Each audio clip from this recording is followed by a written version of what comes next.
Goeiemôre my boetie en sissa, wees gegroet in die wonderlike naam van Jesus op hierdie geseënde donderdagoggend. Ek hoop julle het elkeen lekker geslaap en julle is uitgerus vir hierdie dag wat voorlê.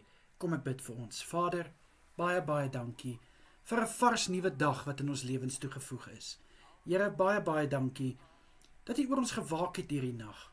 Dankie Vader dat ons kon rus inkry.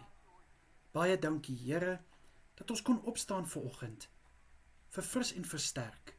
En dat ons U alle eer en lof kan gee dat ons nog 'n dag gespaar is om te kan betree.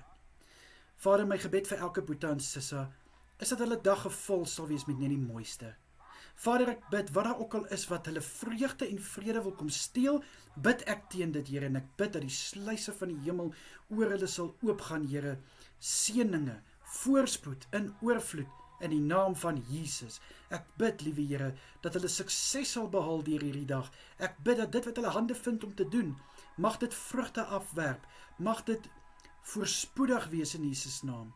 Here, ek bid ook dat elke een sal weet, hulle is onder die genade van Jesus, en dat U elke oomblik met hulle is. Vader, rig hulle voetstappe, maak hulle paaie vir hulle gelyk, laat alles vir hulle ten goeie meewerk, omdat hulle U so lief het. Asseblief Vader, in Jesus naam. Here, ek bid ook dat U elkeen sal beskerm deur hierdie dag, waar hulle ook al gaan, wat hulle ook al doen, bid ek dat U hulle sal veilig hou. Asseblief Here, in die kosbare naam van Jesus is dit vanoggend my gebed. Amen en amen. Mag julle elkeen 'n baie geseënde dag hê.